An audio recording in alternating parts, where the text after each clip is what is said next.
Menace de guerre entre l'Éthiopie et l'Érythrée. Addis Abeba ordonne le retrait immédiat des troupes érythréennes de son territoire. Pour commencer, l'Érythrée, ancienne colonie italienne, a été fédérée à l'Éthiopie en 1952 par une décision des Nations Unies avant d'être officiellement annexée en 1962 sous le règne de l'empereur Haïlé Sélassié. Cette annexion a déclenché une guerre d'indépendance de 30 ans, menée principalement par le Front populaire de libération de l'Érythrée, FPLE. Le conflit s'est achevé par la victoire érythréenne et l'indépendance du pays en 1993, reconnue par l'Éthiopie, alors dirigée par le Front populaire de libération du Tigré TPLF, allié des Érythréens dans la lutte contre le régime militaire du Derg. Cependant, les relations se sont rapidement détériorées. En 1998, un différend frontalier autour de la ville de Badmé a dégénéré en une guerre ouverte entre les deux pays, faisant plus de 70 000 morts. Un accord de paix a confié la délimitation de la frontière à une commission internationale qui attribuait Badmé à l'Érythrée. L'Éthiopie a toutefois refusé d'appliquer ces décisions jusqu'en 2018, instaurant une situation prolongée de ni paix ni guerre. Cette période a fortement isolé l'Érythrée sur la scène internationale.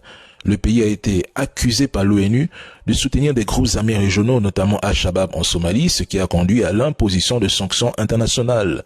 Un tournant majeur s'est produit en 2018 lorsque le nouveau premier ministre éthiopien Abiy Ahmed a initié un rapprochement historique avec le président érythréen. Ce rapprochement a permis la normalisation des relations et la levée des sanctions contre l'Érythrée. Toutefois, ce partenariat a rapidement révélé ses limites. Lors du conflit du Tigré de 2020 à 2022, l'Érythrée, historiquement hostile au TPLF qu'elle considère comme une menace existentielle, a soutenu militairement l'Éthiopie. Des troupes érythréennes ont pénétré et occupé plusieurs zones du Tigré. Elles ont été accusées de graves exactions contre les civils, accusations initialement niées par Addis Abeba avant qu'Abiy Ahmed ne reconnaisse publiquement en février 2026 la responsabilité des forces érythréennes, marquant un tournant politique majeur.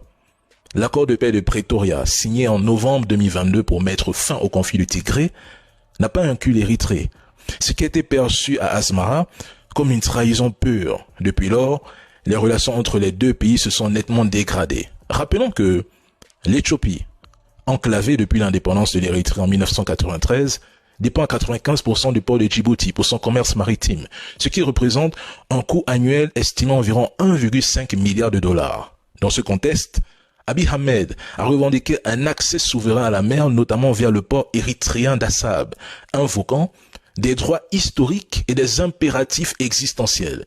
L'Érythrée perçoit cette revendication comme une menace directe pour son intégrité territoriale au regard de son histoire marquée par des années